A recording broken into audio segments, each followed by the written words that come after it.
Okay.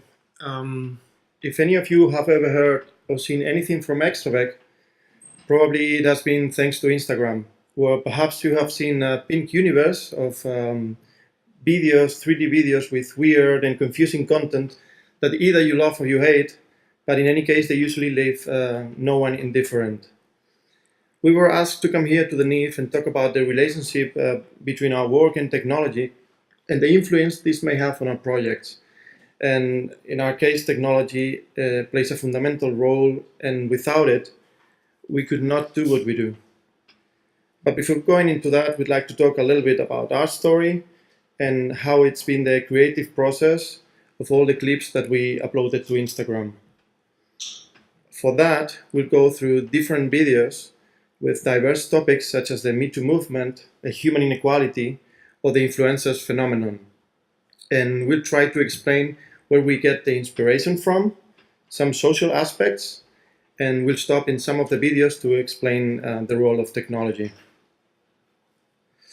His name is Oliver. He's the 3D artist behind all the imaginary that you're about to see.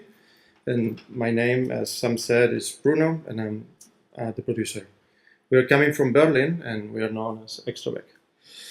So now, as an introduction, let me talk a little bit about information and all kinds of visual stimulus and emotions that human beings can experience.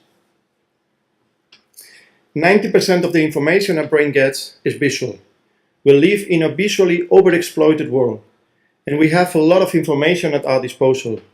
Every time there are more stories, pages, and people that we want to follow. But the excess of information idolize and deprive us of the ability to reason deeply. And I'm afraid that many of us are becoming part of a very or more distracted society. We consume images at a speed that we cannot truly assimilate.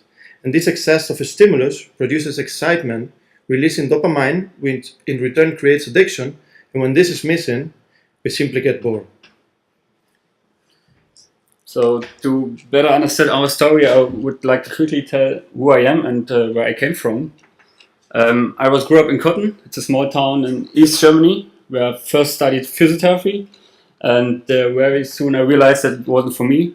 And at that point, I decided to study design at the Bauhaus University in Dessau. Once I finished my studies, I moved to Berlin, where I, after some years, would meet Bruno,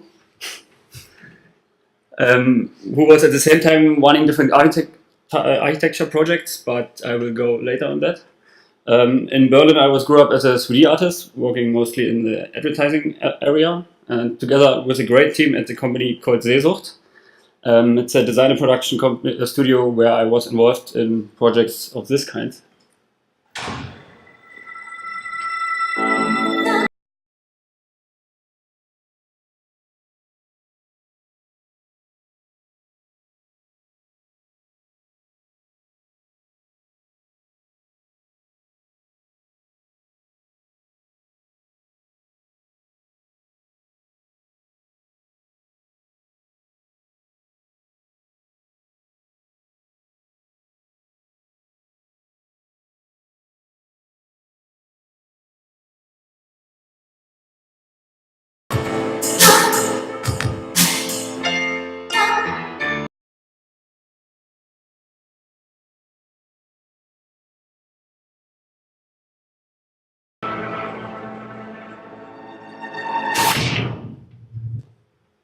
So we were doing big campaigns with a small team where each of one was specialized in one specific area.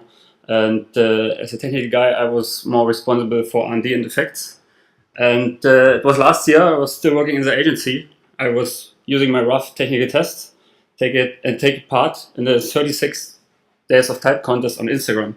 It was a contest where designers, illustrators, and graphic artists were challenged to design a letter each or number each day.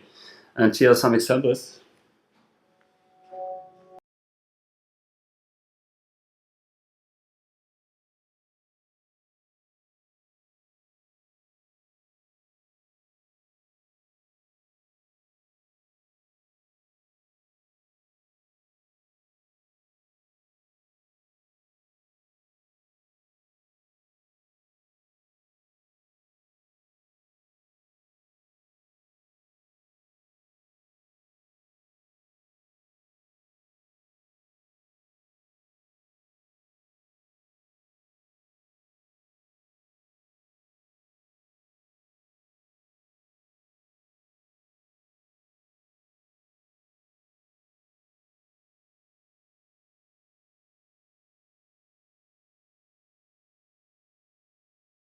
particular animations, quite colorful.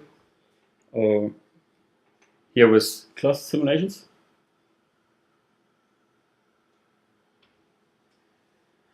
So I could experiment with new techniques, and I created short clips which were not 100% finished and where I wasn't going too deep into the creative part.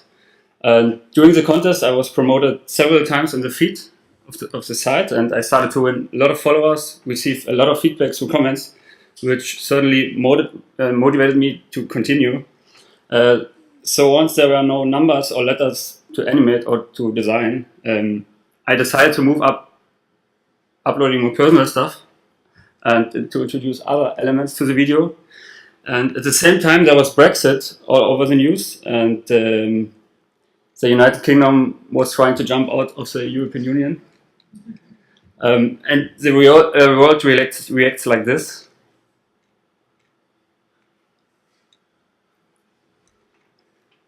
So what I did is I used a cultural icon like the Discover statue, which you can see in the British Museum. I added a first neat thing like a bread, and I used these three elements to create a new video, and I named it Brexit. I also linked the British Museum to the video to expect some kind of reactions.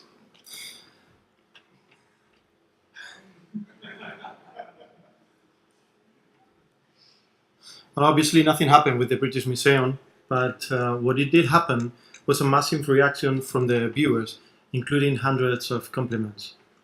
I didn't take it very serious, but I learned that bisides the only satisfying part of the video. People were confused and somehow they liked that. So in my next video, Relax, I tried to go a little bit further, still not taking it really serious, but playing a little bit more with human emotions, representing relax and calmness, without adding too many details to not interfere with the message. Here is the video Relax.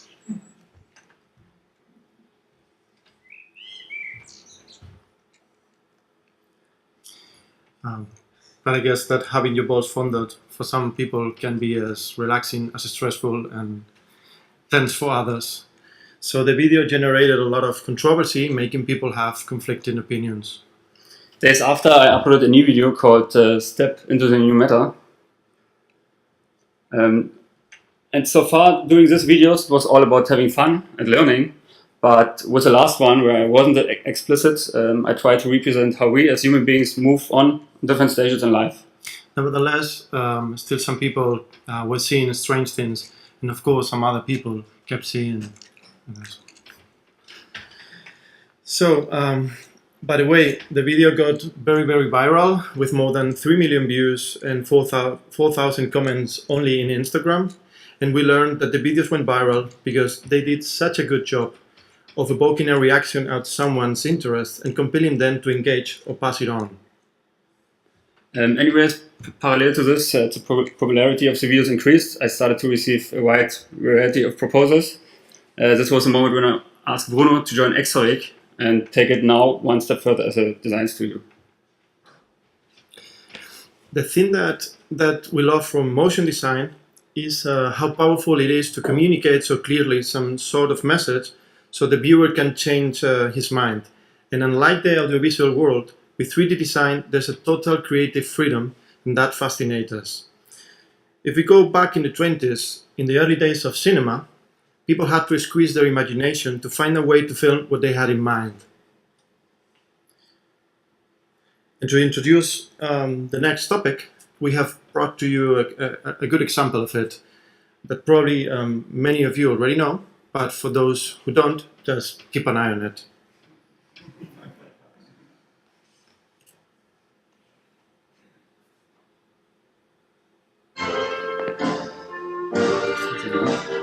Things I know.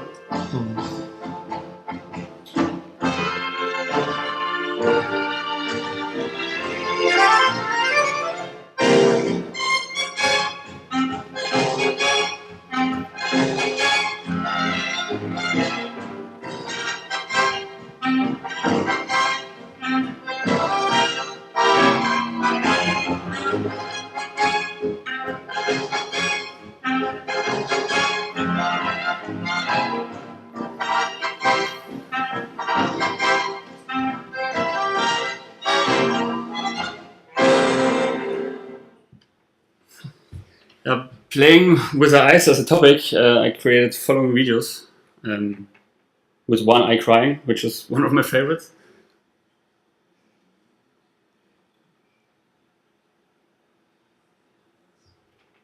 Or eye catcher.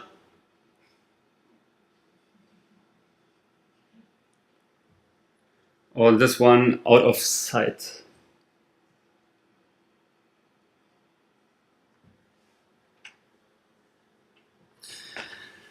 The audiovisual consumption habits have changed, and thanks to internet, we have YouTube, we have Instagram, we have Facebook, and many other channels. And it is a fact that we have gone from being passive subjects to creators, remixers, sharers, and prescribers of all kind of audiovisual material. In this way, the classic audiovisual model has given rise to a new one in which abundance predominates, allowing the viewers, especially the youngest, to constantly discover new material thanks to other users in social networks. Now we are much more freer than before to choose what to see and when to see it. And we also discover new terms and new problems, like the binge watching, which is basically watching something for hours. So to stay up all night to watch episode after episode of the last TV series. Somehow related to this, and also important to understand our videos, is the satisfying phenomenon. It's been already a while that we live together with the oddly satisfying videos when we surf through YouTube. We can see a generation of people finding relief in watching the playful manipulation of materials in somewhat as a beautifully controlled chaos. For those of you not yet familiar with the term, I'm talking about this kind of videos.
It's surprising to observe how these satisfying videos can even place the viewers on trance. And the reason why most individuals get upon watching these sort of videos, it's because they are associated with certain feelings, producing them a satisfactory feeling of calm and relax. We turn to one type of content when we feel one way, and we tend to any other kind of content when we want to feel different. So now that we have phones in our pockets, we have these portable tools to regulate our moods. And the most common emotion that is often soothed by these videos is anxiety. And according to a study, people who are sad and anxious, or those who often leave for the next day the things that they have to do, usually watch satisfying videos to help them cope with their anxious feeling while procrastinating. It's a new phenomenon, somehow difficult to explain, but the truth is that most individuals seem to not be able to get their eyes off these videos. And let's see different satisfying effects on some of the videos from Extrovert. So in this video, if you hide, for example, I played with particle simulations, and I added a natural movement to the particles together with a really pleasant combination of colors. And another example with a different technique is this one, hit hard, fall soft, where I played with volume simulations to get this different satisfying effect. Or this one here was a video called Borders, where I played with melting effects. Or this one, which is a little bit different, Born.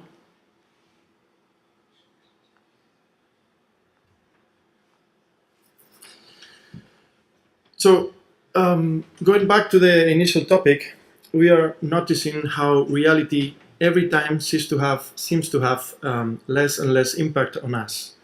And I explain myself. 3D animation has more engagement than the last breaking new image, and that is kind of impressive. Because every time we are more and more informed by social networks, and the content is more and more adapted to us, to our tastes and choices. So to address this avalanche of information, we are in a way immunizing from reality. And in the absence of a stimulus, we stop feeling, we stop thinking for ourselves, and we stop empathizing. The visual language must change. We need to think differently.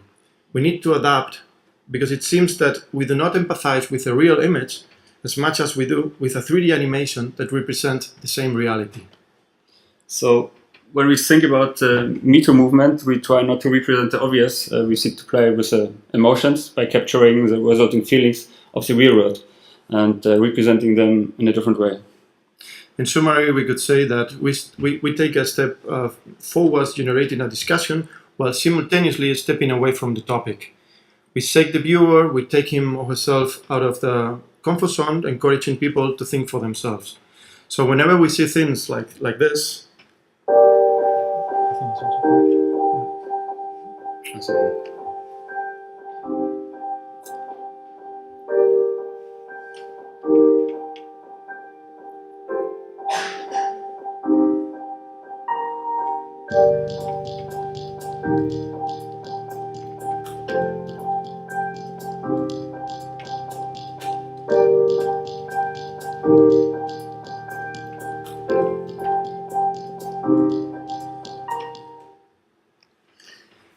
So in this video, we see only one woman, but all women are represented by her, and the man appears as helium balloons, representing the memories or the past of all these women.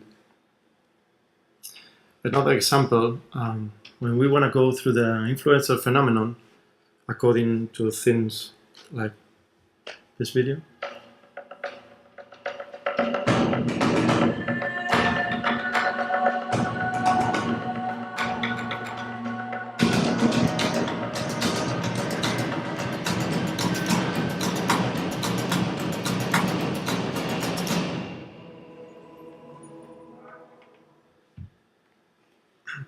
So here we present the influencer as a person who acts like a magnet and for other people, and wiping out these people's ability to think for themselves. Here in the last video, Lost in Mind. Or this one, Influencer.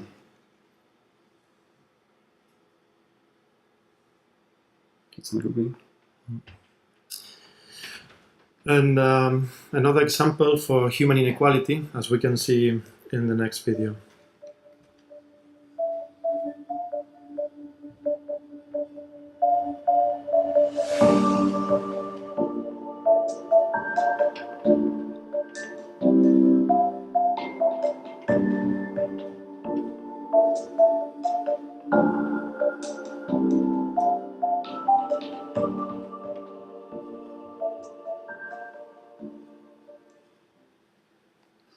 For this topic, we created a video called Human Paste, which you can see here.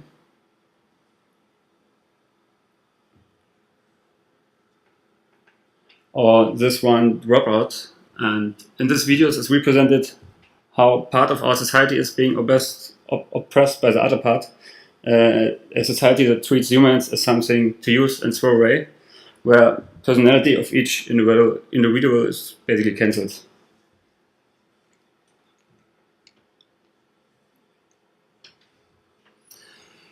This is the last example about climate change to present one last video.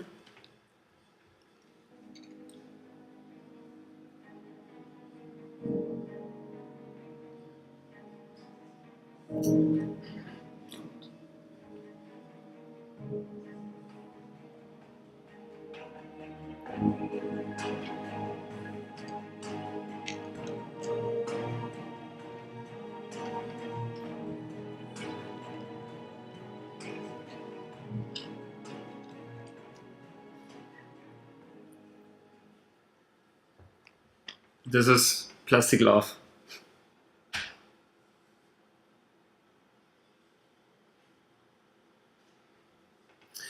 So now that we have explained different aspects of the creative process, we want to stop a while and use this video to explain a little bit the role of technology and how it helps to create these videos, technically speaking and creatively speaking.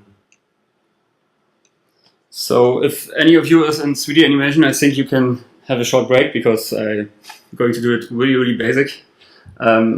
And before I start to produce a new video, I'm most of the time starting with a really, really simple setup because especially in 3D simulations, it can get really time consuming at the end if you add a lot of particles, a lot of detail to it.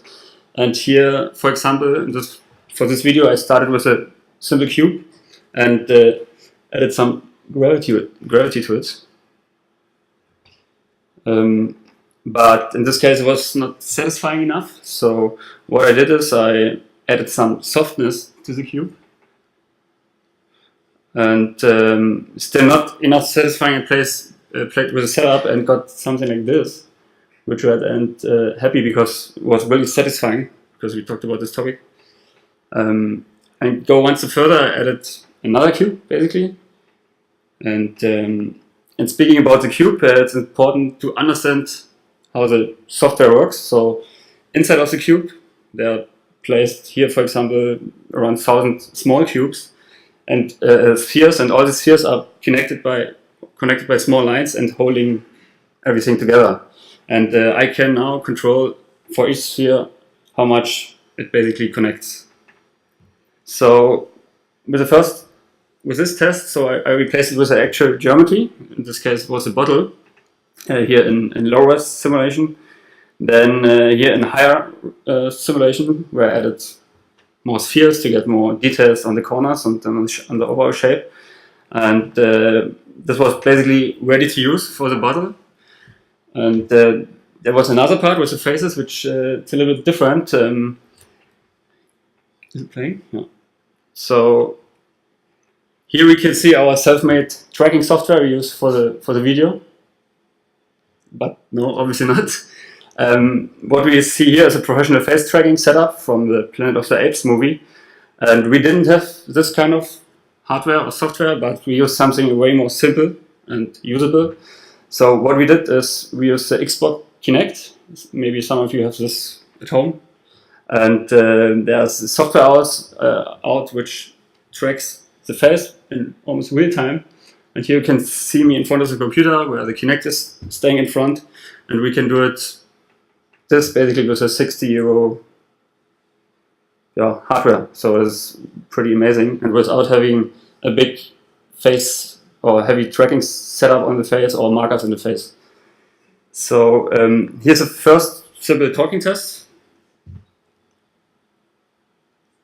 which looks quite okay for this setup, I would say, or this one.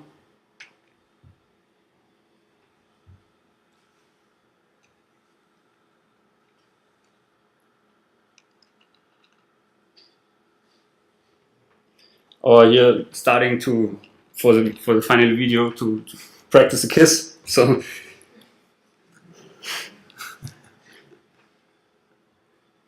and here I captured some final motions, put them together, and what was happening is I got unwanted intersections, as you can see here, and to avoid this, I had to somehow improve the setup and adapt it. So what I did here is I used the same technique I used for the bottle, here for the head, and I started to simulate it.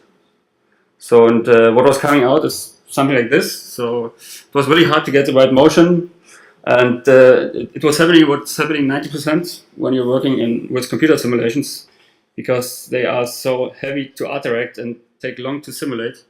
That's why we have to try a lot of like what it takes to get it on the right place, and we cut it a small compilation of fails captured from our phone.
So after, I don't know, 20, 30 tests, which each of the tests took 30 minutes, we had it finally. So the simulation somehow was tweaking.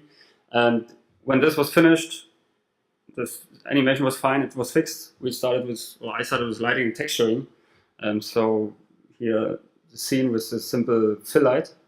Then I added rim light to get a little bit of highlights, and then I applied the textures and the materials. And we can watch again on the final result, which was this.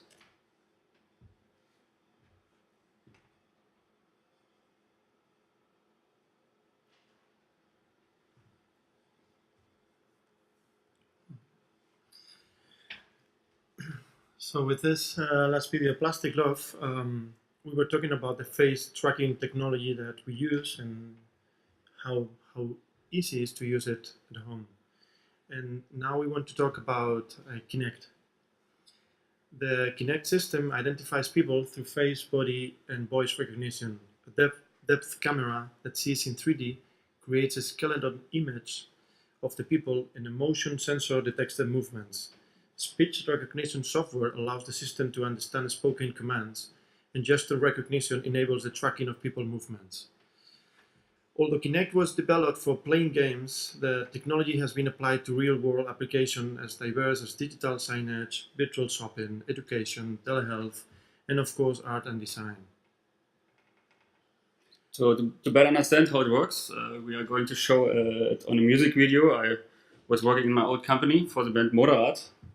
Working the last 3 years, and this was actually made for VR. So here you can see me surrounded by 2 Kinect sensors, where I captured motion clips for this VR music we used later. And the software was in combination with the Kinect generated a point cloud, and you could easily put any character into this point cloud and let them move as you do it in real time or real life. And this was a test, applying it to the final character for the music video. Again, quite impressive for €60 Kinect sensor. We don't have to rent a big studio, motion capture studio. We could do it basically in our office, and it was really fast. So now I will show a short crop or cutout of the music video, not the whole one, to see what's coming out with this stuff.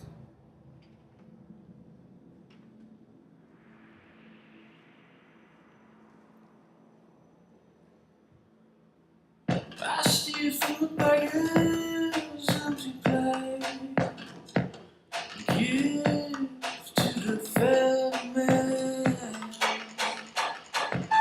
I dance in the halls of the New Orleans state, pray to a God that is vacant again.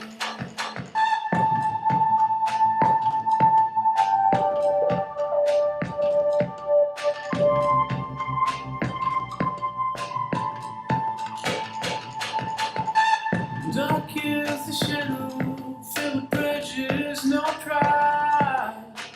Worn out and broken, his truth birthing lies. A whisper now speaks what words used to say. Fallen from grace, lust in his way.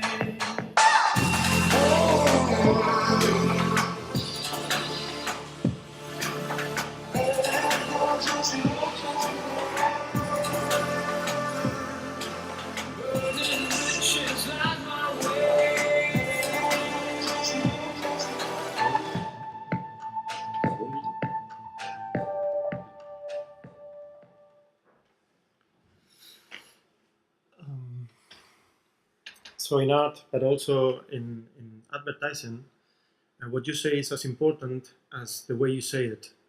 Besides its functions of information and conviction, advertisement has an aesthetic function. Brands look to surprise the viewers, and this is changing the view they do commercials. We are starting to not see products as they are, to see as objective and altered vision of them. And this is mainly thanks to the technological advance. So what 20 years ago required human and technological resources, today any kid with the right software and knowledge can do it alone in his or her room quite fast. I mean, of course, it's not that easy, but let's say that at least it's possible, which means a lot.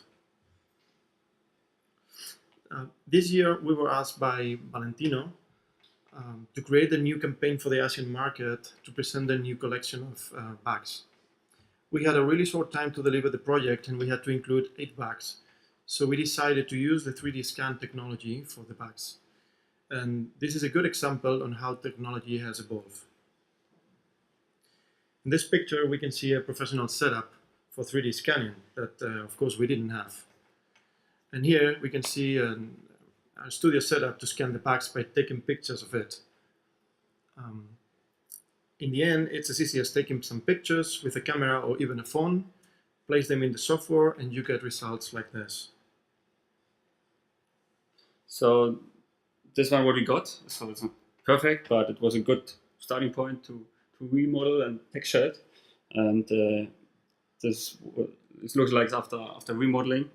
And when we added textures and materials and light, we got the final backs for the clips. This one's, for example. When Valentino came, they wanted.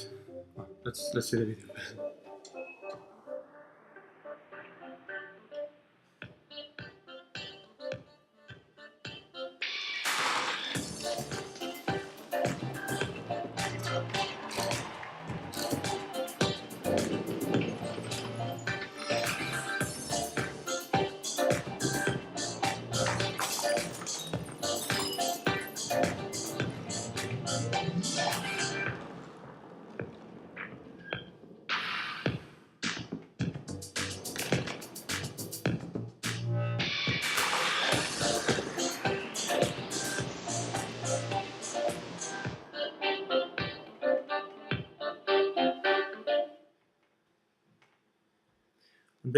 When they came to us, they wanted to create to represent a celebration, something fun, pop, and fantastic.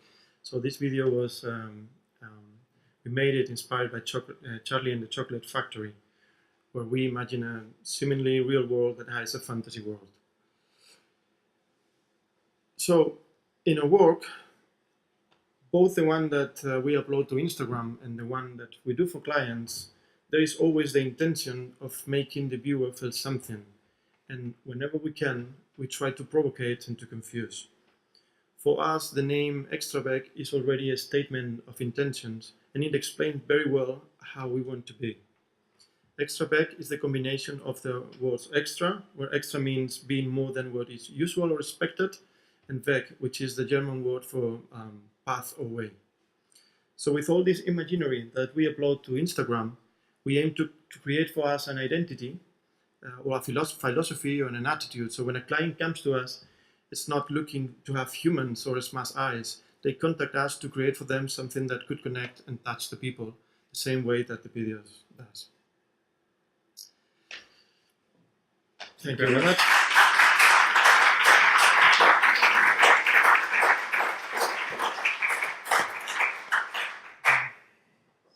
So once again, we have time for one, maybe 2 questions. Anybody?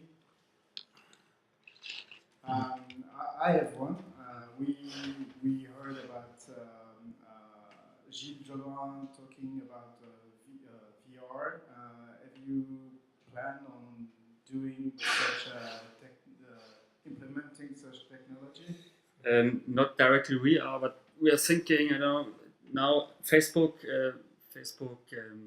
Face Studio is coming out. It's like basically the facial tracking for the iPhone, and this facial tracking what we did, we could basically also do with the iPhone. And with this open market now, there's a lot of stuff to do in this kind of advertising area. So companies asking, can you create something what you did on Instagram, but just for the Facebook AR studio? We plan it, but we have to start to think how it works and how it is. At the moment not, but it's really interesting. Thank you. Another question?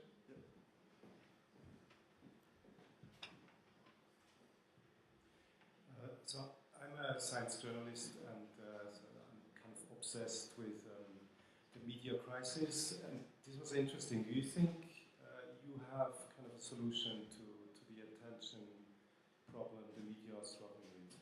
In other words, do you think your ways of bringing the message across could help the media? Well, that's what we think. So, as we explained, we felt by seeing all the reaction to the videos that we uploaded, that when we wanted to represent something inspired in some feelings that we had about reality or a specific fact, we got more engagement, more success. So I don't know if this is the solution, but for sure I think it's working better in a lot of situations. Yeah. One last question, maybe. Okay. So thanks a lot, Oliver and Bruno. Thank you for the invitation here. Good to be here. It's fantastic. And I'm gonna talk about sound. I'm not too much going to talk about music because with music it's like a football trainer. Everybody knows it better. So it's better to focus on really sound, maybe in a different angle as you expect.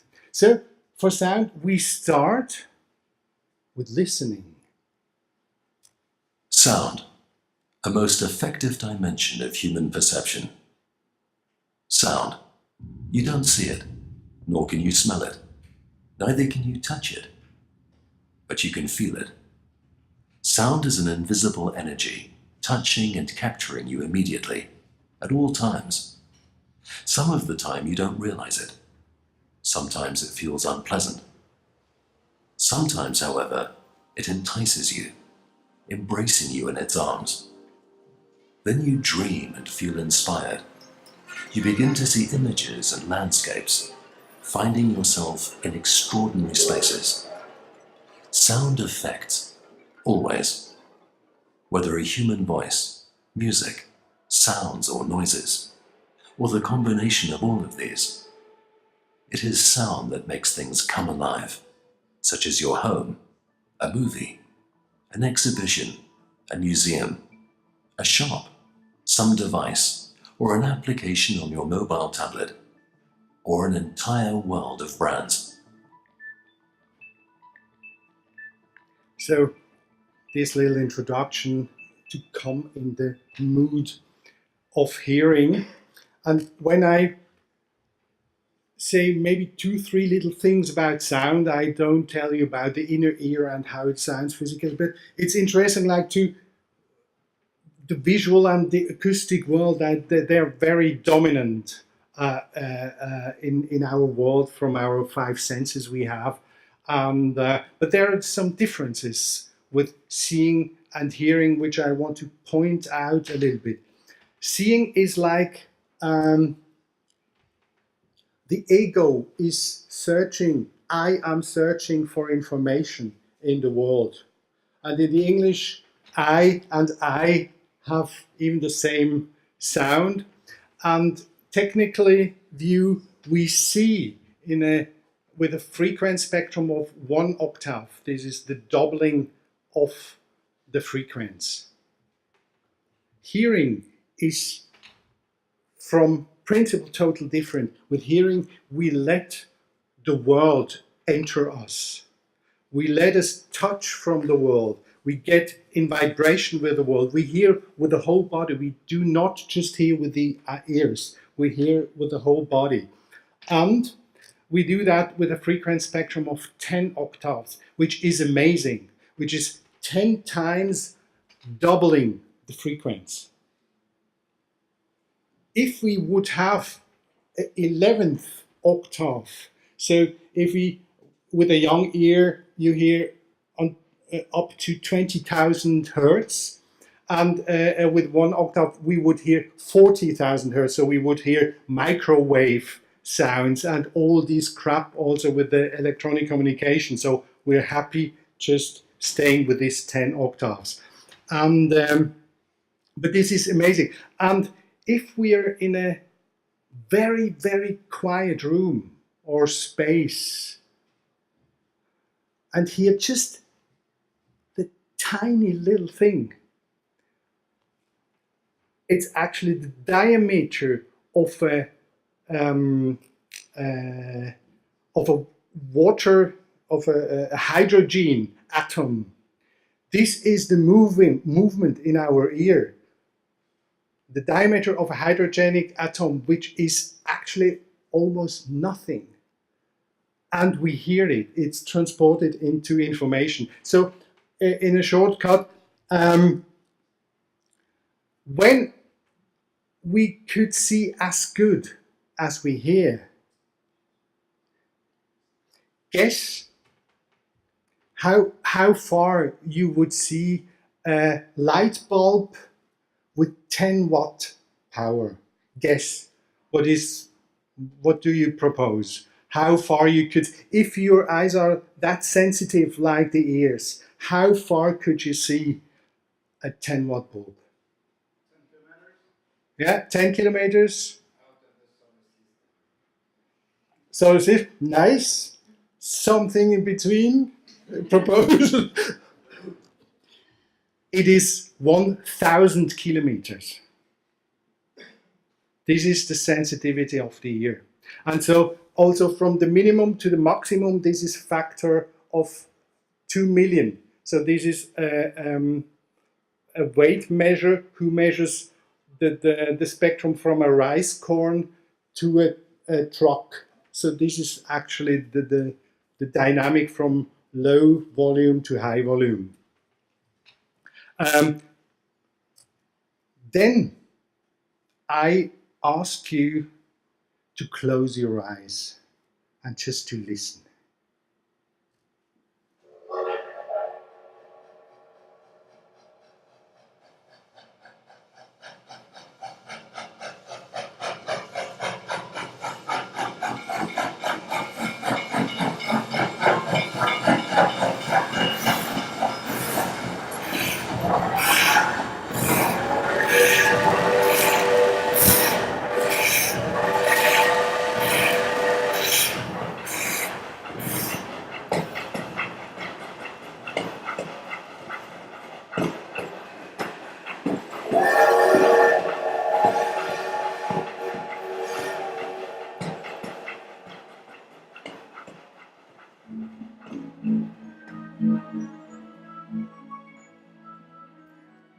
Now you can open your eyes again. Thank you. What did you hear and what did you see? What did you see actually?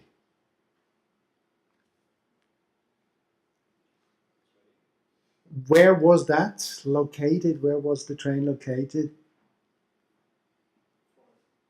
The forest? What did you see?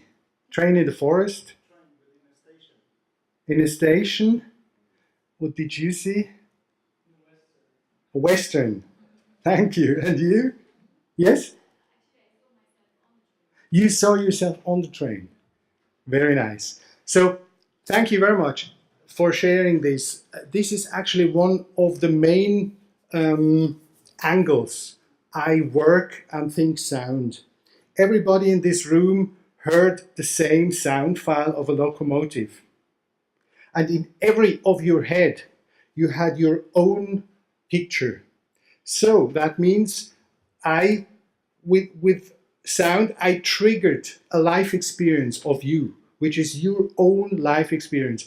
And I forced you to kind of a dream work, forced you to take a picture out of your experience to visit, which is connected to you. So there's not possible a stronger image to make. Like if we look at pictures, they are fascinating. If I go in realities, they're absolutely amazing. They're stunning. Your movies, absolutely great. I'm really absolutely impressed. But it's not your own. It's a picture from outside, and it has not the emotional quality of something you create by yourself. And so my question is not what music style is the best for an application, for example, for clients or sound branding. So it's not what is the best music for your brand. The question is, what pictures do we want to generate in people's head? In what kind of a mental space we want to bring the people? And so I want to prepare. And so this is for me a very, very interesting angle, actually, that sound is also very much connected to the limbic system, which is the emotional system. And we know how important emotions are for our thinking, for our awareness. So like also logical things go first through an emotional filter who decides, is it important or is it not important? And then it gets to consciousness before it stays in unconsciousness. And so my experience actually is that listening is strongly connected with dreaming. So the experience before, maybe, I don't know, one of you did not just see a train, maybe you smelled it also. You have kind of a tactile feeling of a wind, of something like that. And this is actually dreaming. So I think depending on what state we are in listening, like maybe we're very busy, so on, something is, so then we are really awake. But when we are maybe more in an alpha state or in a quiet state, it can really go into a half dream state, and then you're really in your own world, which is triggered by an outside world of listening. And so this is for me a very interesting angle, which I work in design for clients and which I work in my art project, which I come later to, that actually listening and dreaming are connected. It's actually also from the like neurological aspect. All sensual sensations in the end are made in the brain. And so I read once, or I saw once a documentation about dreaming, and one specialized on lucid dreaming said actually you could turn it in a funny upside down way, that you say, when you're dreaming, actually you're free. When you're awake, like the brain is doing actually quite a similar thing in the night than in the day, but the difference is that in the day you're connected to your body and to your senses. So actually you're in a way also trapped in your body, and in a sense, while you're in the dream state, totally free. And I see there are also matches with the virtual reality, which goes actually into dreaming state. This is also somewhere a little bit in between awakeness, dreamness, like the things you did with your dance videos. This is kind of a dream world, and also your videos. This is not reality. This is shifting, and so this is very interesting. One artist which I very much respect. This is one of the best things I learned and heard from it. This is Derek Jarman, a filmmaker who unfortunately died on AIDS, and his last movie was Blue. And while he was in the hospital dying on AIDS, he was writing this movie, who is also about dying, but it's not kind of a sad movie, but it made something happen. It was kind of a chain reaction.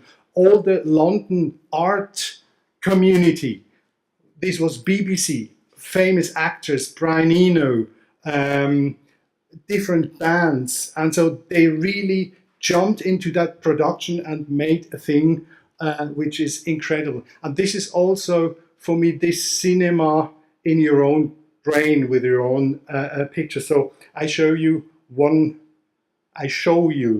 because it's blue. This is the screen while the film is going. So enjoy one capture of blue.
The dog barks. The caravan passes. Marco Polo stumbles across the blue mountain. Marco Polo stops and sits on a lapis throne by the river Oxus, while he is ministered to by the descendants of Alexander the Great. The caravan approaches. Blue canvases fluttering in the wind.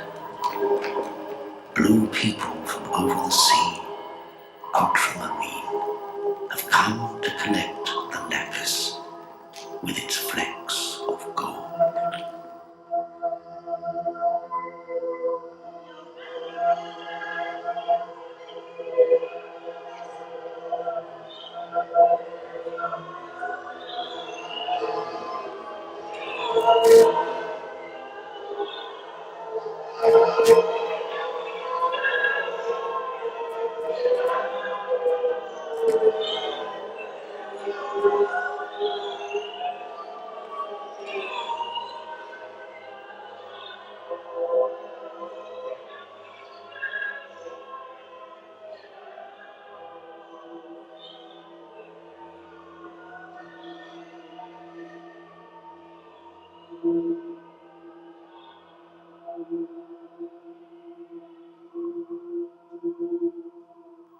The road to the city of Aquavite is protected by a labyrinth, built from crystals and mirrors, which in the sunlight cause terrible blindness.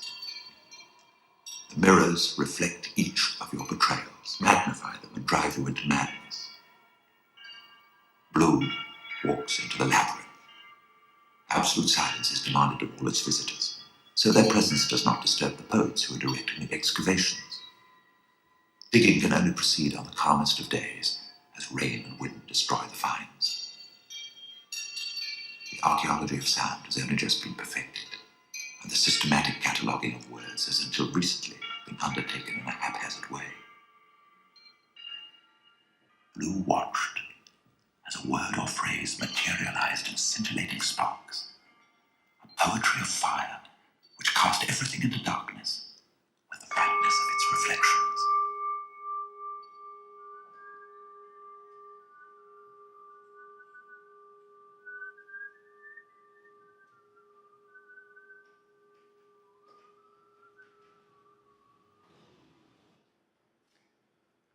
This was one chapter of the film. It's a film, Blue.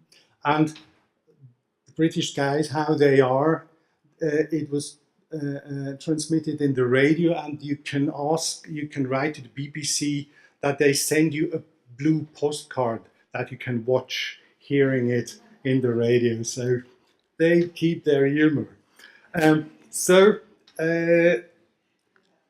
I worked with this mechanism also in workshops for business. This was for a Swiss insurance company, the annual meeting with like 140 business guys listening to a vision dream going on with workshops, or in Munich at another company, we made workshop like to ask the people to record the machines they work every day with. So they change the angle of awareness. They just listen to their machine the first time in their life. They worked since 20 years, but it was just noise and not just unpleasant all the time. But they never listened to the quality of the sound in a new angle. So this was really a nice experience to they knew, of course, the sounds when we play them back and discuss them. So everybody, yes, this is this sound, this is this sound. So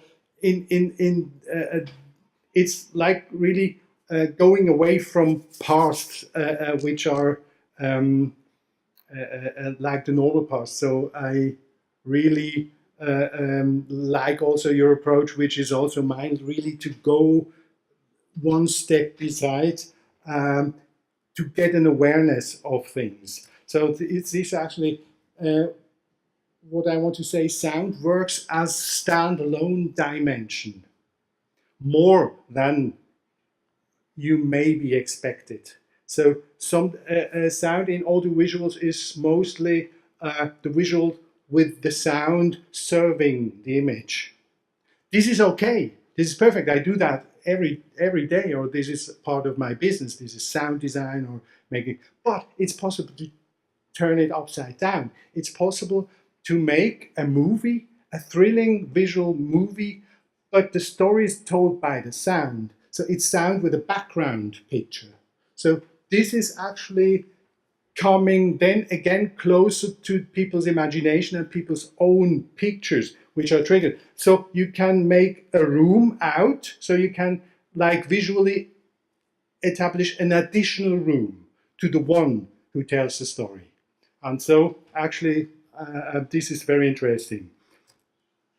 Another project I was making in 2009, this is an artistic project. Just see.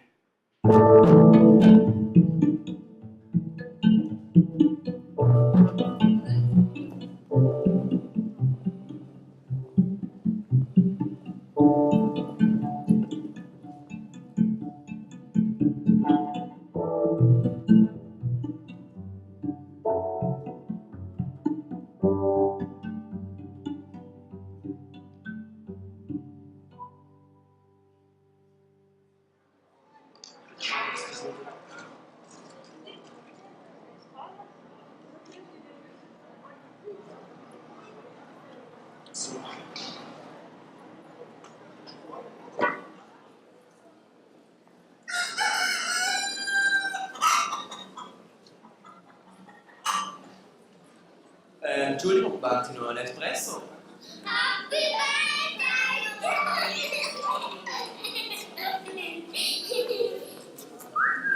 Hübschi.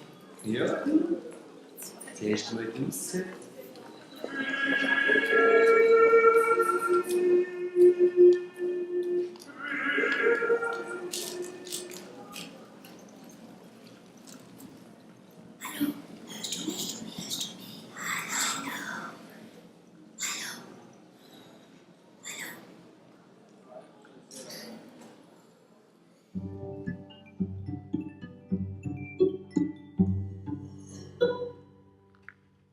So this as an example into public space, sound in public space, or sound in space. So really also change the awareness I have on this web page. I have different projects. So sound in space or out of space is also kind of something which is really unheard of yet. So when I work with sound here in the drainers, now these sound where I put them a little bit according to the pictures. But what it was actually 1 hour, including these sounds also. And sometimes it was just like 10 minutes, some little crickets, or a telephone ringing, or maybe just a very short film music effect, like a zhuzh, and then people pass by and they hear, and they think this is not possible. It's not possible that I hear that what I just heard. So it's reality shifting also. It's again activating a dream state. And when I do sound installation, I possibly could now outside put a loudspeaker wall from 30,000 watts, letting a helicopter land. The wall would vibrate, the door here, the windows would really shake, and nothing would say that there is no really helicopter landing, so that the crazy guy is making speakers. So you can really make illusions in a room where you don't see around the corner. So this is really a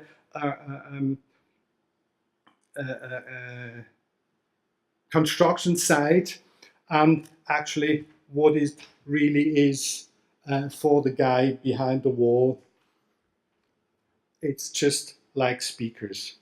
And so you can shift realities, you can make other realities if something is behind the door, behind the wall, around the corner. So you cannot get a look around, but it happens. So it's a reality which, if the power of the sound, the quality and the perspective is right, then it's a perfect illusion. One other angle is I composed the film score for the cinema movie A Manipulation, and maybe I just play for you the trailer, which I afterwards underlaid with the music I composed for it, just to have a mood and what it is about I tell afterwards.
So the movie is an adaptation from the book Das Verhör des Harry Wind from Matthias Dickelmann, a Swiss writer.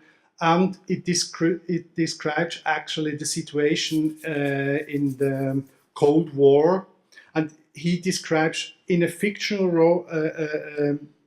book actually the real situation which was in this time. And in this time there were in Zurich a still existing PR company which is called Farner Publicis, and the old Mr. Farner, he was like this manipulation guy, and so he made a fiction roman, but actually so it was about manipulating, and it was something of state importance. So actually there were a military part who wanted the nuclear bomb for Switzerland, and so they had to convince the people somehow, so they had to make the enemy dangerous. So it's the story we hear every day in the news. And so what I want to tell you here is how I work not actually with melodies in film and also in branding and design. I more search for the pattern and for the metaphor. And one metaphor in this movie, which is going through the whole movie, is that pulse. A pulse which is actually a little bit too slowly and which is very heavy. And my imagination was this is like a machine which is like 5,000 tons heavy, which is just going very slowly, but it stops. It doesn't stop. When somebody is there, it just keeps that tempo because it's 5,000 tons. And this is the sound for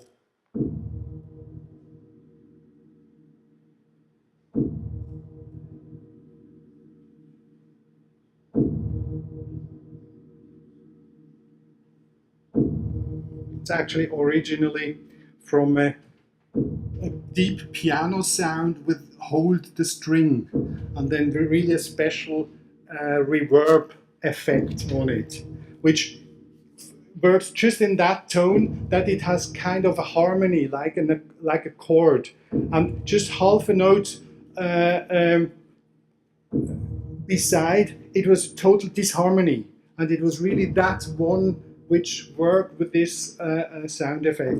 And so I made different versions of that. And then the second symbol was like the spider web, like he was telling this guy that story, this guy this story, exactly knowing what it affects that he tells this. So he was really like check figures, and this was the sound symbol of this spider web coming like in 30 seconds with a piano.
This is like this was always also very subtle, sometimes loud. It was always when this character was coming, was you heard a little bit of this atmosphere. And then in the middle of the film, when there was a twist with the police guy, which was played by Brandauer, I started with the rhythm, and the rhythm is made out of piano sounds from prepared piano. Actually, this is all the sound the piano can make when you do not just play it when you hit it or when you smash things in. And so actually made of these sounds, the rhythm, for example, is made.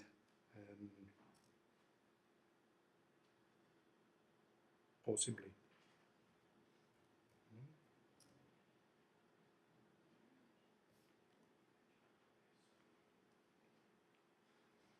It hangs. No sound.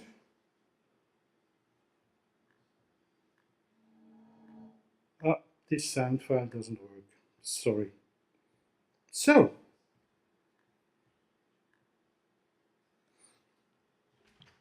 actually, one thing was also that I mix actually music can have disharmonies, can be sound design can be music. And so this mixture is fascinating. And searching for the metaphor, for the symbol, is also in sound branding my primary method. It's not searching for another din, din, din, din, melody. It's more like, again, searching for the metaphor and asking where, in which mental room I want to bring the people. And then finally, I come to my art project, Träumer, the Dreamer, which this is a lifelong project. I work since 20 years of that, which I bring all I know I have into it. And it's so complex. It's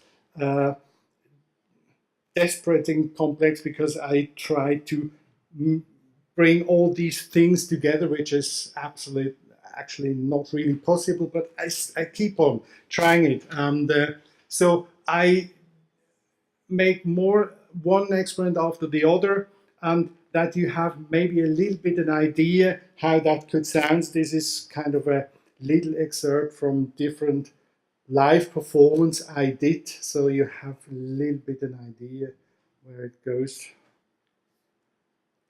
Hopefully the sound works here. Yes.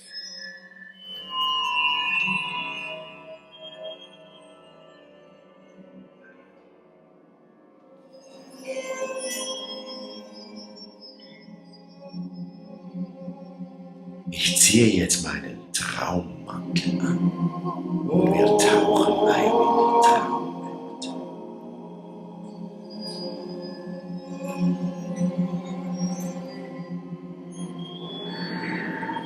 Und dann wartest du an der Traumhaltestelle auf deinen Traum, der dich mitnimmt.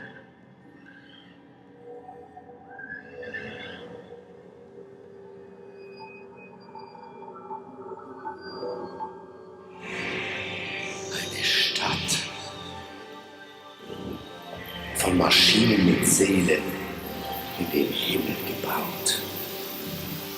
Als dreidimensionale Fugen komponiert aus Stahl. Hier kenne ich jede Uhr. Ja, und die ist wer mit gegenläufigen Zeigern, die sich dauernd in die Quere kommen.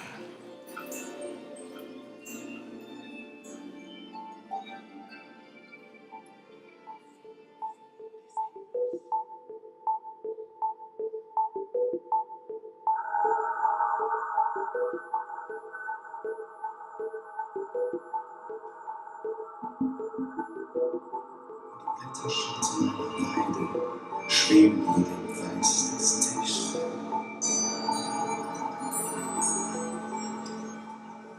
Die sich wiegenden Lichtkanten schieben sich durch den schweren Rauch der Räucherstäbe und werden von den Spiegeln zersplittert.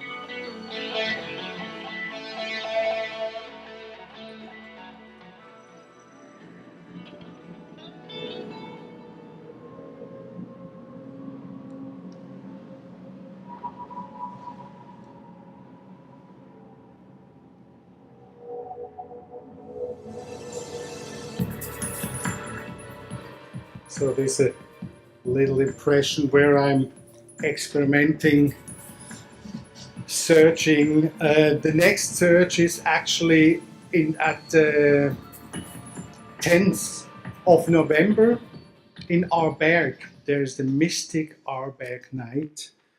And so there's the next stage of the Dreamer Life experiment on the stage. And my idea is really like to make live performances, to make a podcast, maybe even a film series, which works in the other way around, as I told. City sound installations, they can be like from little windows in the city. I can create spaces behind, so I can create dreamer rooms. So I go there 10th of November in Arberg, and tomorrow I do a little dreamer DJ set from 8 to 10 in the tent. I'm looking very much forward. This is really like mixing atmospheres together and rhythms. So actually, the dreamer will go on lifelong with his experiment, exploring new territories. So when I come to summary, listening, dreaming, connected, sound as a standalone dimension, sound in space, installation things, film, also going in the symbol, and the dreamer, and like I will go on with this dreaming, like Yves Blanc in the radio transmission of Couleur 3, Le Planète Bleu, says, sometimes, somewhere, perhaps. Plus tard, plus loin, peut-être. Merci beaucoup. Thank you.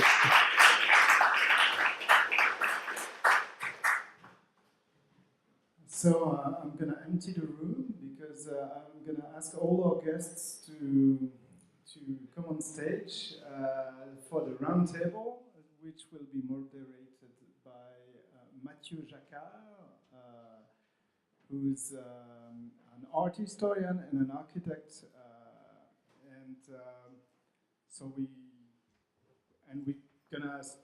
he's gonna start the discussion, and then we're gonna switch to the audience question if there is some. So Matthieu, you take the lead. You have a mic just there.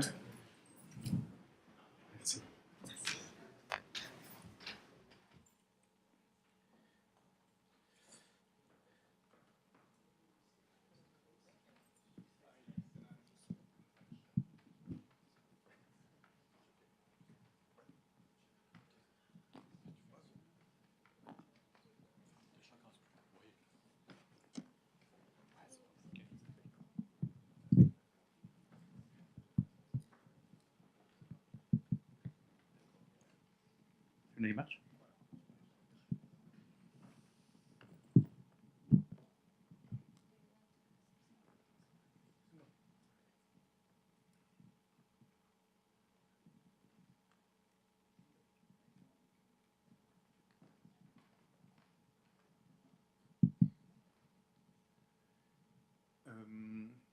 Très bien.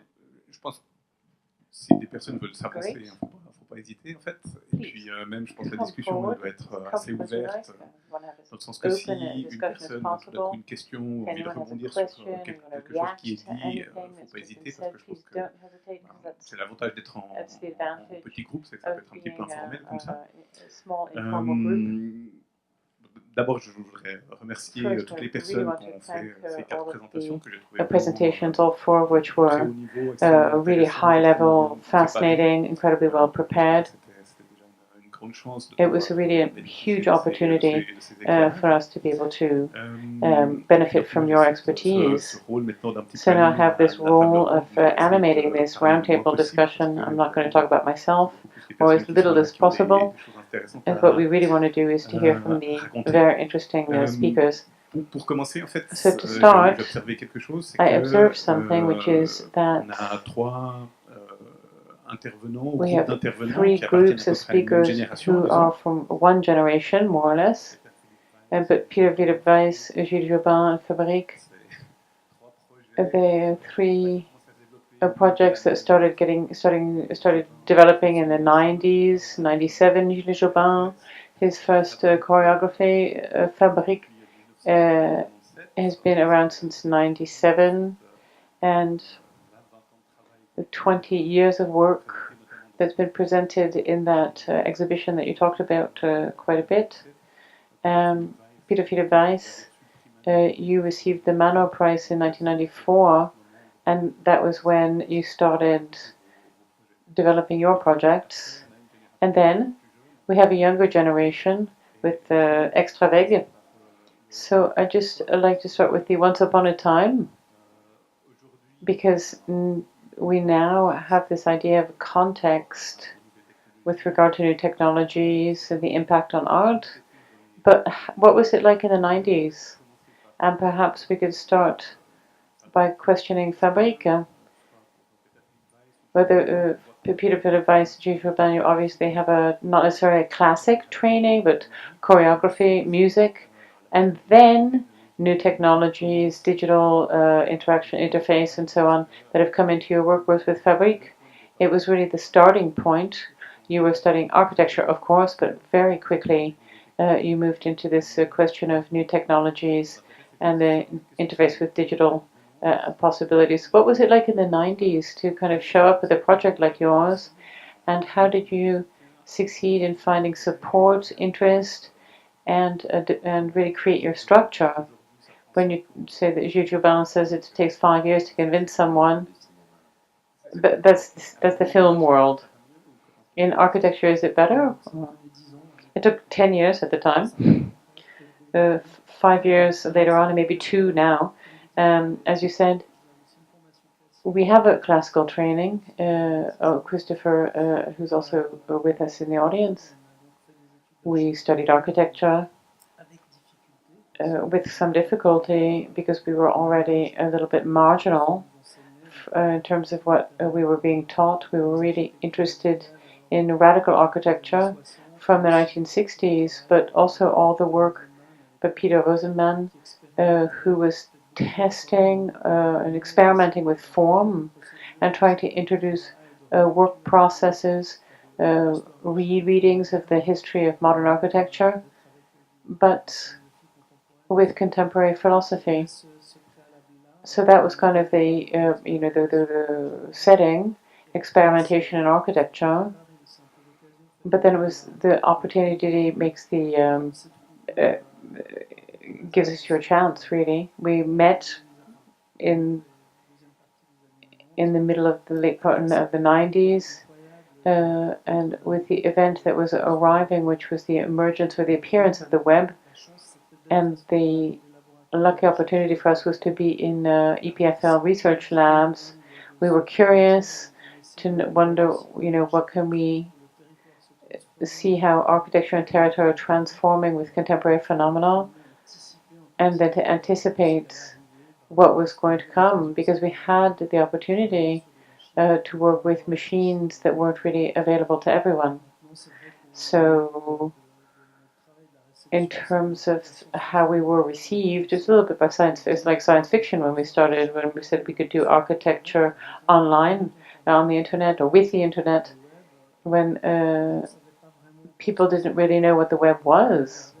And they were kind of looking at us with wide-eyed and saying, well, what are you trying to do?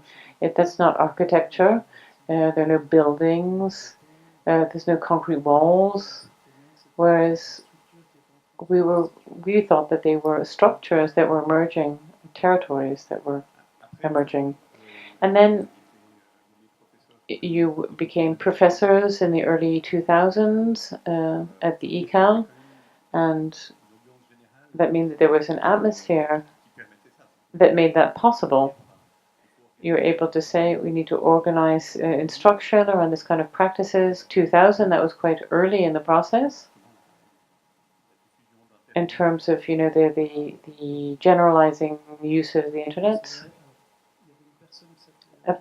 There was Pierre Keller at the time, who was very curious to initiate things. He was the one who brought us to the ECAL, the ECAL.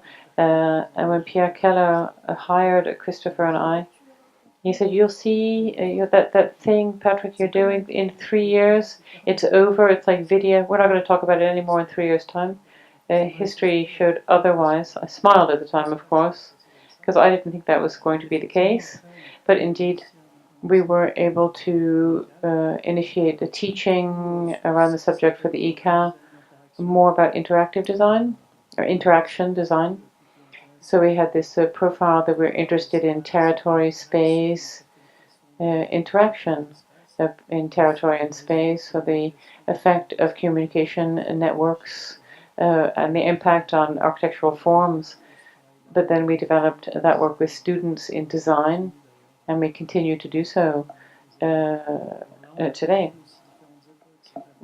We study quite different periods. It created a lot of enthusiasm with the students, but then a certain refusal a few years later, kind of in the early 2000s.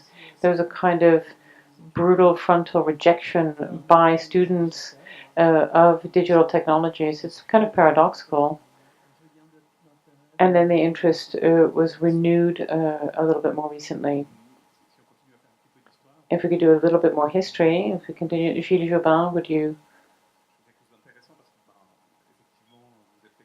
You became known around 95 as a choreographer,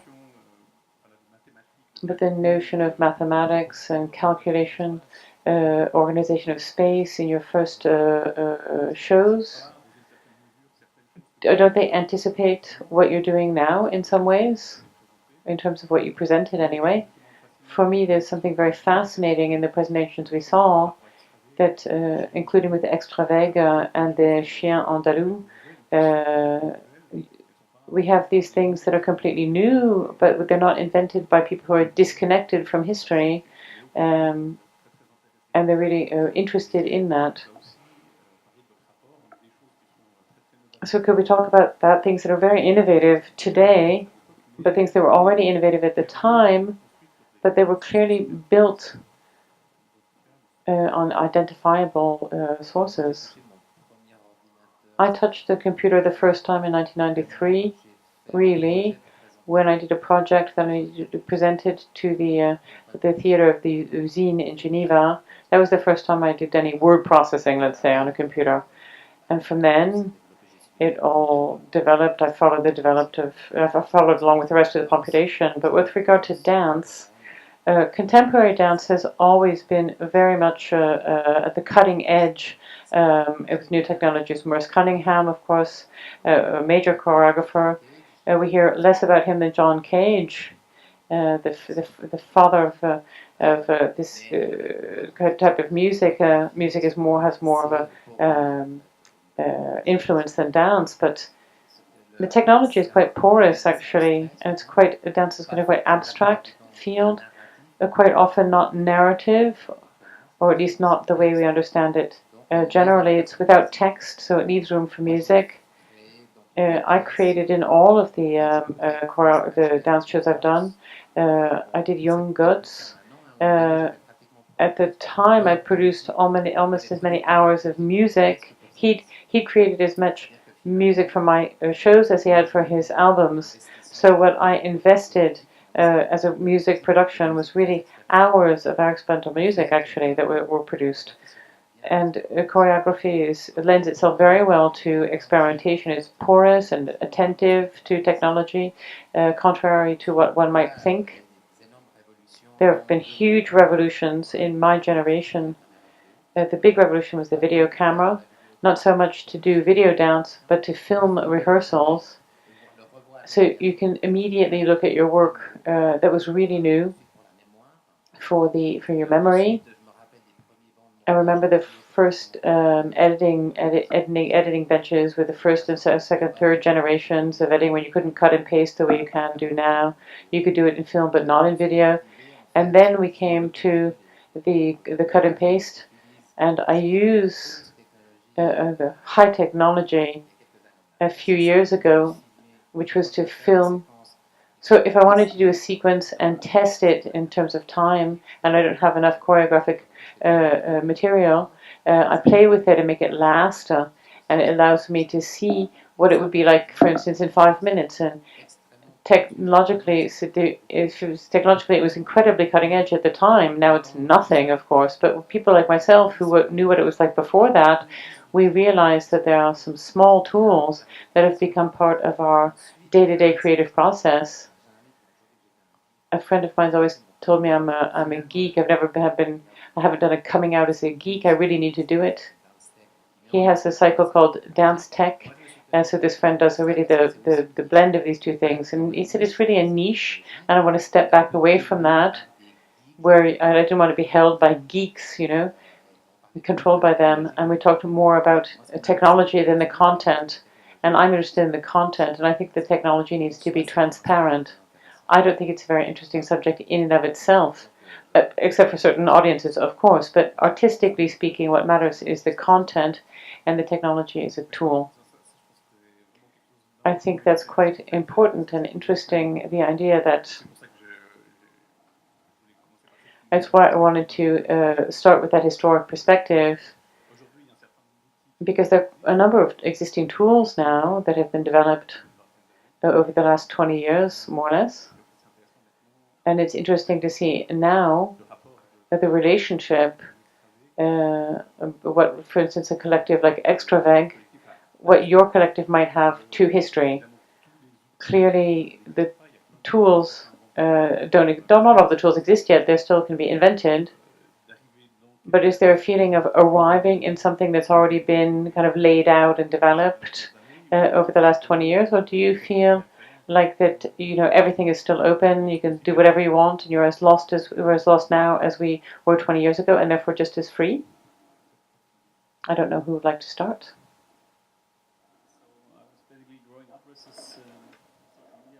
Moi, j'ai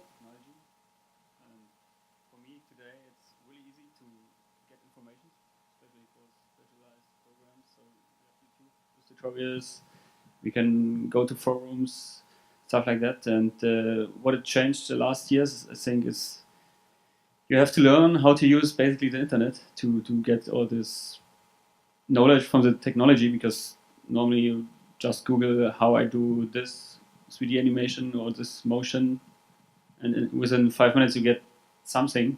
And what is not easy is how to find this informations.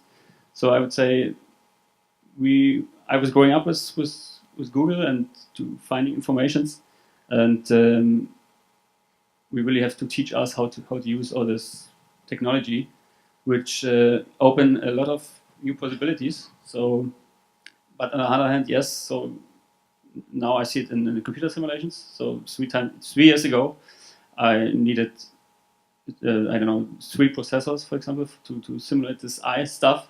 Now you can do it with a laptop at home, and I have the feeling that the time is going faster and faster. But on the other hand, I would say it's open also way more doors. For example, I started a topic with Facebook AR Studio, where you can now basically on your phone use new tools, interact with the environment, and so everything is easier to access, but opens also a new way to think and open new possibilities to do new stuff, which is really interesting.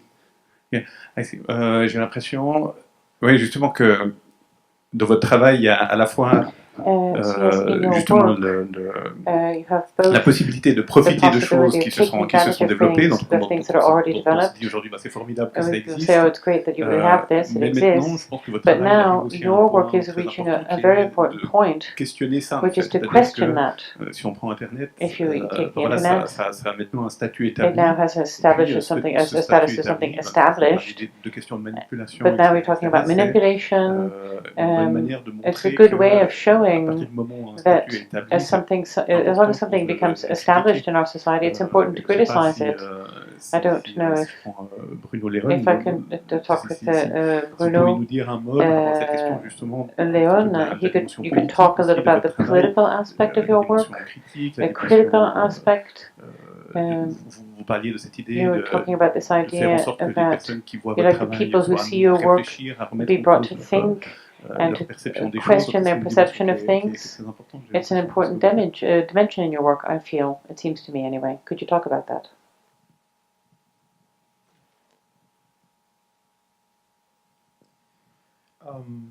Well, for me, first, I see some difference with Ollie, because I am 36 years old, and I don't like to consider myself as someone who grew up with all this technology around. I was also going to a school when I was young where technology was not forbidden, but definitely was not recommended. So I touched my first computer when I was about 20 years old. So now I'm more interested in how, more in the relationship that we have with technology and how this affects us as a society. Because I have the feeling that the more connected we are, the more access we have to different things, the more images that we receive and we consume, the more emotionally lost or disconnected between us that we are. So that's the part that I'm more interested in the things that we do, to kind of analyze what's going on and how we can be using technology to, I don't know, yeah, exactly. So, yeah. Mais je trouve que cette notion d'émotion, elle est très importante. C'est amusant en fait, donc le passage des personnes pendant les présentations, ça a été déterminé par Sam. Tout seul, en fait, il s'est appuyé sur le hasard. En fait, c'est le hasard qui a déterminé qu'on allait commencer par Fabrique, ainsi de suite. Mais je trouve que l'ordre était there was chance involved in how your order worked, but it was really interesting because it has a project that started with architecture and space, then we had dance, the idea of the body, then we had music, which Extraveg, and then the main subject of Philippe Weiss was of emotions, and it's present in all of the projects, but it was interesting to see how you demonstrated it with Extraveg through your little films, how you kind of presented a theme and how music influenced your vision of different subjects, and then how you translated a whole number of things based on the kind of foundational hypothesis. And it's really interesting to see this question of emotion. We're talking about art and technology, of course, and I found it really beautiful how emotion, how emotion is present in what you presented. Where my dream becomes real. You're working to make your dream a real. I find that quite beautiful. The technology is in the service of a different goal. Philippe Weiss, perhaps you could talk about the way your relationship to music, based on your violin studies, and how then you worked on other instruments, and then you involved new technologies. Could you talk about how that evolved, and how it kind of became more clear about what you're going to follow as your artistic Actually, path? It started really with playing piano at home. My mother asked me then, do you want to play piano or violin? And I thought, piano I have already, so I want to play violin, something new. And so this was the curiosity, like for a new sound already. Later on, I played 5 different instruments: drums, electric guitars, acoustic guitars, bass, keyboards, in different bands also. And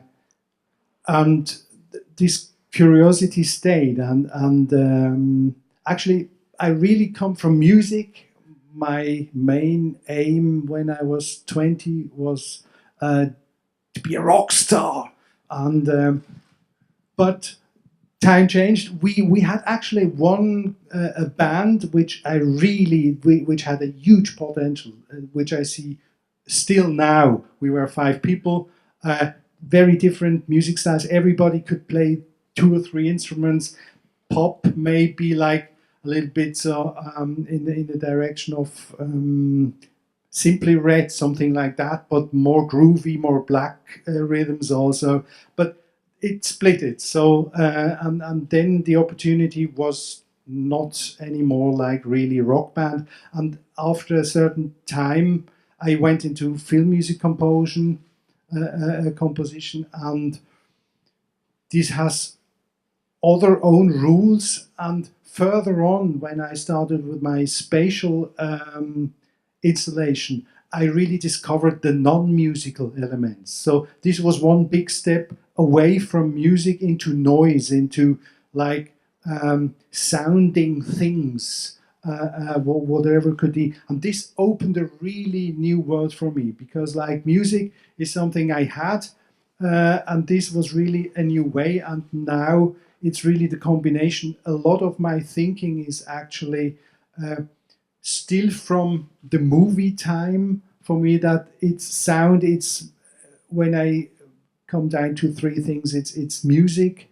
it's noises, and it's the voice. And with these 3 things, you can do a whole lot of things. And so this soundtrack thinking, I think this has also a very fascinating future for me. Even that sound is an old dimension. Music, we have a culture of music. For me, sound is a future design dimension. For me, if you think of all these 3 things, and especially also spatial things and non-musical things, I call sound, it's not music, it's sound, is actually mental design. You just go in the brain, in the limbic system, and you have the tools to just work there. And so it's mental design. This has open ends to every dimension, to the visual dimension, to the architecture dimension, to movement, and so on. Actually, when I was a kid, I wanted always to be an architect. And so I ended up being kind of a mental architect, like creating non-material spaces, and which I find very fascinating. And so the borders in between, they're interesting. And I think sound has a huge potential to be rethinked in a new way, going away from just music thinking, like music styles. For example, I hate format radio. For me, this is the most boring thing. I love to hear a funny country song, but not the next one, not the next one, another one, all day long country. No, jazz or whatever. So this creativity, this is missing. So this really going new paths away just from music thinking into sound thinking. And so, toute cette conscience que vous avez développée, enfin toute cette réflexion que vous avez développée par rapport à la relation son, société, etc. Est-ce que c'est des choses qu'on retrouve dans votre collaboration pour ce film? In your collaboration for this film manipulation? I find it very interesting, because obviously the film refers to things we're now thinking about when we're talking about surveillance systems, and the project from Faberica is the work you did on this film related to your thinking about the place of sound in our society, or is it more of a kind of classic commission? Find a sound that works with the images. Is your collaboration with the filmmaker for manipulation was fed also by that thinking about your thinking of sound, or was it yours? The director of the movie, he wanted just like normal big orchestra sauce, sausage, and and I was always like fighting, hey, tell another story, go into people's mind and go into the mechanism of what is sound affecting and be courageous and go so. So it was actually not just the walking through. But in the other end, like the challenging was bringing the project further. So it had also its good parts. So this fighting or searching the best solution. C'est justement à la suite, hein, c'est quelque chose qu'on a vu dans des projets de fabrique, ou aussi chez Gilles Jobin, comment un projet dans son développement trouve des solutions, par exemple narrative solutions, for instance, à des questions techniques, to technical problems. So there's a question of walls that needed to be built because you wanted to create the environment, then it becomes part of the story. This could be the same thing. To what extent is your thinking that you contribute about the way sound can be manipulative? It can become a theme that we find in a film called Manipulation that talks about the Cold War, but I think this is very interesting with Fabrique's work as well. I found it really fantastic, that installation that measures the humidity, warmth, and is influenced by the exhibition itself. So the interaction of virtual elements, connected elements that influence each other, and we're always involved in this back and forth between reality and fiction. I found that really powerful and interesting. Maybe you could say a couple of words more about that. And also something I'd like to hear about is, what about after 20 years of development, you've created awareness for people. Is your work still subjected to the same criticisms, questions? Have you felt a development in your relationship to how your work is received? Maybe with regard to the platform and the data, Christian, maybe you'd like to say something? So the simulation we did with the moires, the mixing and layering, we created a lot of feedback. We create a system. The system measures things. That analysis gives data that modifies the system, and so on and so forth. So that's quite linked to the history of computer technology generally. So this kind of feedback loop maintains itself. And so it's kind of a deep paranoid shelter. The system creates its own data, it consumes it itself, becomes more and more paranoid, and the space becomes completely uninhabitable for the system itself. The feedback leads to kind of folly. You've expressed that in some of your installations. We saw what you call the atoms, I think, the materialization of the workspace based on the humidity, warmth, Wi-Fi network. Have you seen any possible misuses of this?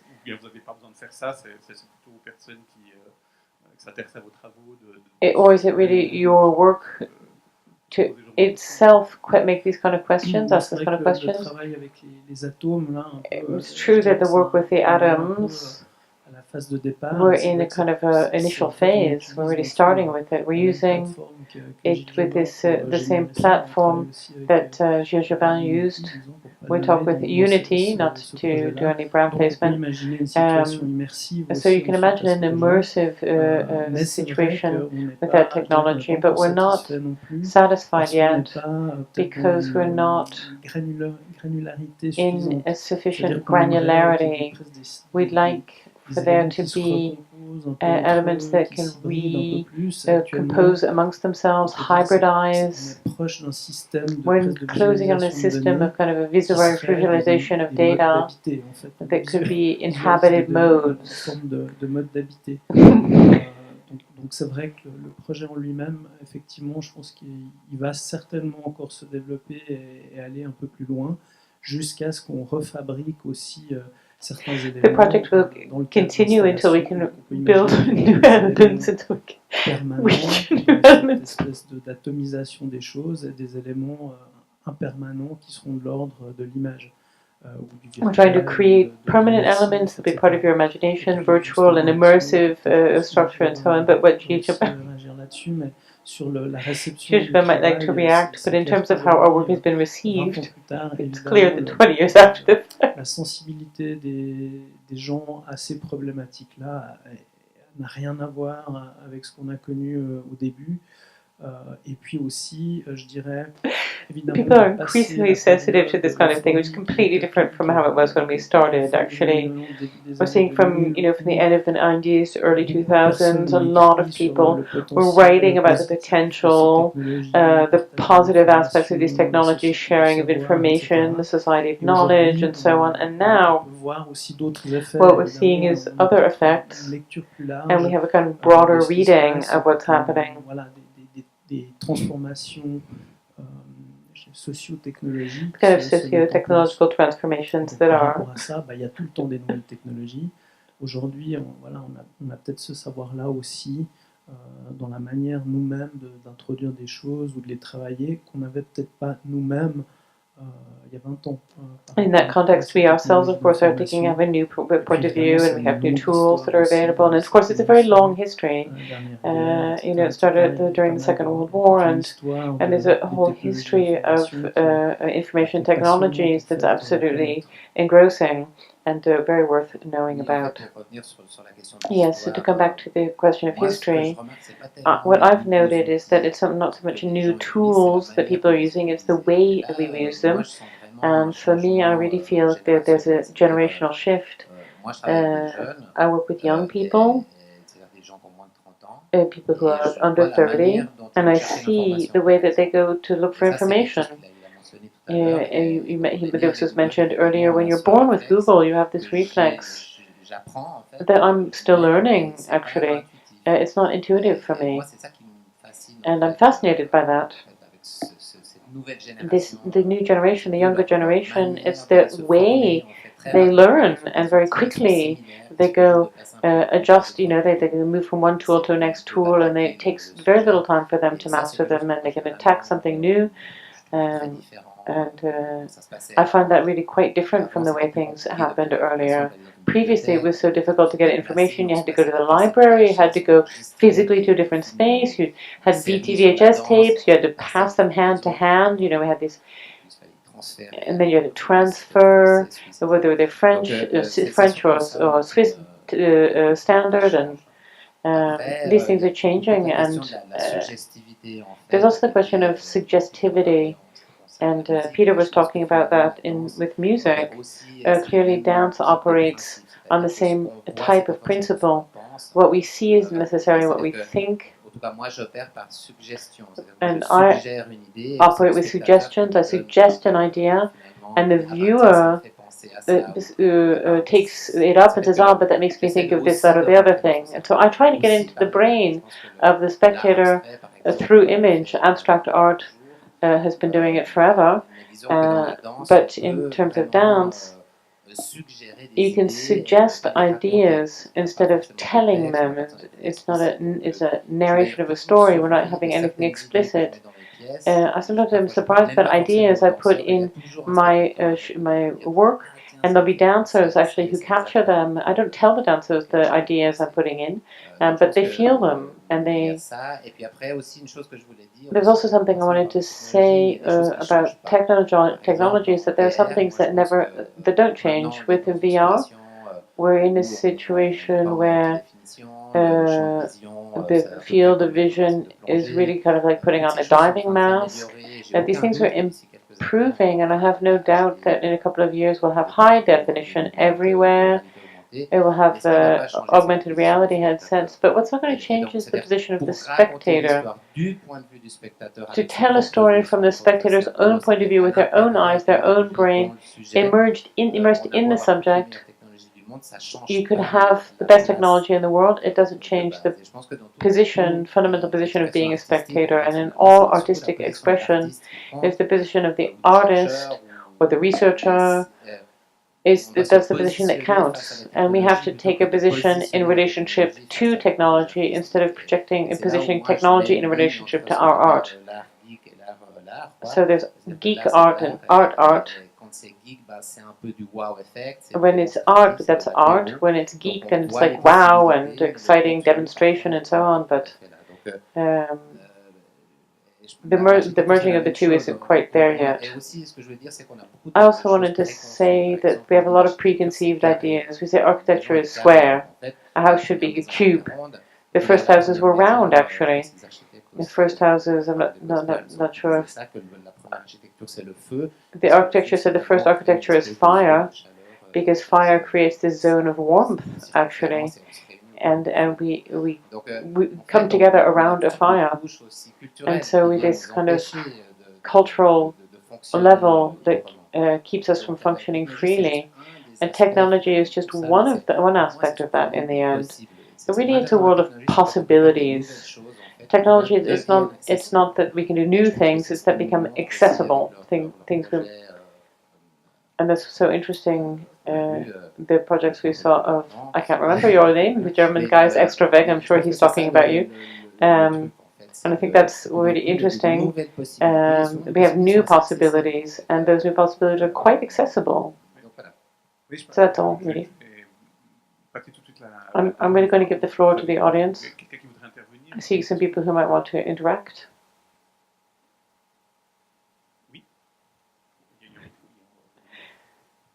Need a microphone for recording and interpreting. Yes, thank you. Thank you for your presentations. I have a question for Gilles Jobin. You were talking about the notion of embodiment, and I'd like you to talk a little bit more about it, because I saw your film Womb, and I really liked it. And it's quite funny, because I got the feeling that I had two bodies. The static body, when I kind of forgot I thought about the static body, and I forgot it, and I entered the virtual body. I kind of in empathy with your dancers, and I'd like to hear a couple more words from you about your embodiment. I think it has to do with subjectivity. I had the Mobius strip, which talked about infinity, and my goal, which is quite abstract, I told the dancers the viewer had to see what they see, what the dancer sees, and it works, actually. So we did the film that I talked about, the film with Vincent Plus. He took that literally. Me with the camera, I can really put the point of view inside the show. And some people said, "Oh, you don't see the surround part," but the director actually took a position that made sense. And it might be really as abstract of putting your intention of seeing what they see and being who they are. It's sufficient if you have that intention of doing that. It is quite powerful, the power of suggestion. Music, the demonstration with the train, the incredible virtual images and architecture. It's really a kind of self-managed architecture. If you do this, that, or the other thing, then that happens. Is these algorithms, this algorithmic world we live in is based on suggestion. Is really, and we're quite receptive to this kind of suggestion. If we do this, then that could happen, and so on. In VR, then we get into in VRI. It's another level, because it's kind of like when I saw Laura Croft Tomb Raider, I thought of myself a real person, this beautiful woman, extremely sexy and sexual. I was young, and so of course I was attracted by that, but there was this incredible fantasy of being in that world. Tron also was in there. You're talking about, the laser sword, and you have this fantasy, and then actually all of a sudden you can actually do them. I really think there's a fascination for that with embodiment. We have a body, it's our body, or you have your avatar body, and it's fascinating to see if you that relationship to electronics. I compare VR to diving.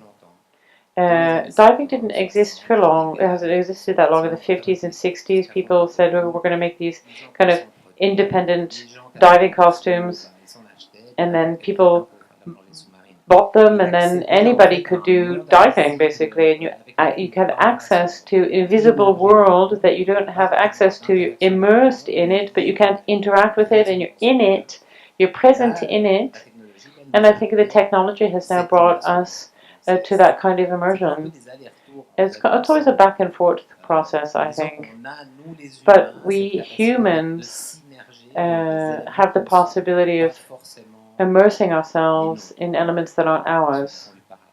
People who do paragliding, go underwater, skiing, or being in extreme cold conditions. These are things that we have no business being there, but we go and we immerse ourselves in it. When I ski, I feel also almost like I'm diving. It's just as bizarre in terms of my current reality, actually. Do we have more questions in the audience?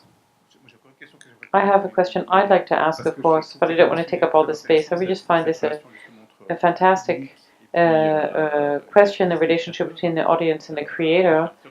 And I get the feeling that it's something quite powerful for you at Extraveg as well. The power of suggestion. Once again, with Extraveg, how is it for you, this idea of suggestion for you at Extraveg? You have images that can be interpreted in lots of different ways, but depending on the hashtag gives you kind of interpretative options. So what I'm interested to know is the interaction with your audience. How do the comments that you get have an impact on what happens next? Does it have an impact on your approach or what you pursue next? There's really this aspect of permeability between artist and audience. So what we are basically doing with our artworks, it's basically the same as painters did 20 years ago. So we reduce everything from this, image, and just leave one general object there, which tells a story. And but we wanted to do it, so we leave it a little bit open. Somehow it's completely clear what we want. And a really good example was the last video was the climate change video with the kissing guys. And we're also using hashtags to help the people to think a little bit to the directions. But in this case, it was a really good example. So we synced in the area of climate change, for example. But after 1 hour, we looked to the comments, and the people thought also on a completely different way. For example, relationships today are really unnatural and made out of plastic. And it's because of the social media, so you are officially a friend, but you're not. So this is what we do. We have this topic climate change, use the hashtags, but then we also try to do it not too limited, to leave it open, to be a little bit like let the audience a little bit of freedom. And this was a really good example. So the people commenting like relationships, hate relationships, and it's not what it was 10 years ago. People don't have to meet each other. They do it over the phone. They call it relationships. In real life, it's not. So we play with it, basically. Yeah, I would say.